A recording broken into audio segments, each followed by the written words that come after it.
Pourquoi?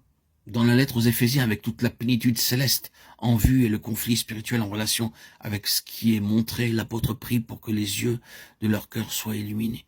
Pourquoi est-il si nécessaire de voir? À cause de l'œuvre d'aveuglement et de ses côtés faibles, et parce que tout peut être perdu par un préjugé, un peu d'étroitesse d'esprit, un peu de suspicion, un peu de fausse crainte, au lieu de se confier dans le Saint-Esprit et de connaître l'onction qui vous enseigne toutes choses, de Jean 2,27, et qui vous montre ce qui est droit et ce qui est faux.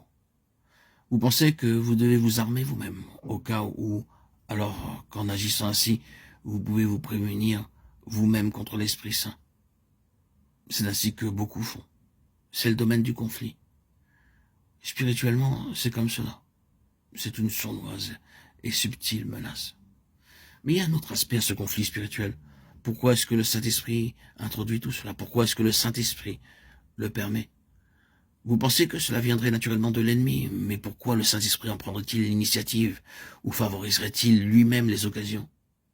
Nous l'avons vu dans le cas du Seigneur Jésus, délibérément, car c'est une déclaration précise et positive. Alors Jésus fut conduit par l'Esprit dans le désert pour être tenté par le diable. Le Saint-Esprit prend l'affaire en main, précipitant les choses pour introduire ce conflit. Il l'a délibérément fait avec l'Église et en sachant ce qu'il faisait.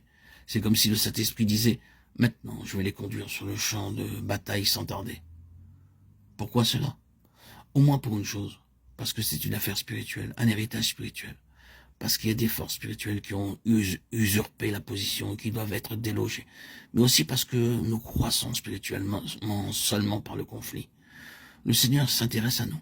C'est peut-être difficile pour nous quand un prédicateur sur une estrade déclare « Vous allez avoir des difficultés parce que le Seigneur s'intéresse à vous. » Il permet au diable de vous assaillir parce qu'il désire votre bien-être. Ce sera peut-être difficile pour nous d'accepter une telle déclaration. Cependant, peu de temps après, l'ennemi viendra et commencera à faire son terrible travail. Vous serez certainement peu enclin à dire « Oh, le Seigneur m'aime aujourd'hui. » C'est vrai, nous ne faisons pas cela de manière naturelle. Mais n'est-ce pas un fait, n'est-ce pas vrai dans l'expérience, vrai dans notre histoire, et donc vrai en tant que principe, que nous ne faisons jamais de progrès spirituel et qu'il n'y a jamais de croissance sauf à travers le conflit? Oui, c'est vrai. La seule manière par laquelle nous croissons, c'est quand il y a quelque chose à surmonter ou que notre vie spirituelle doit prendre le dessus sur quelque chose. C'est une loi dans la nature et aussi dans la grâce. Il n'y a aucun progrès sans lutte. Veuille Dieu que nous puissions être capables de regarder à lui à chaque instant.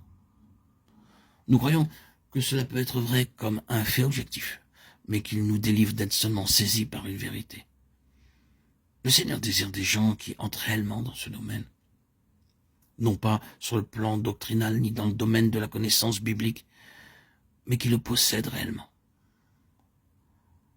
Et c'est quand vous venez réellement vous placer sous le contrôle du Saint-Esprit que vous êtes dans la voie de la réalité et que la foi dans le Seigneur devient concrète et très pratique.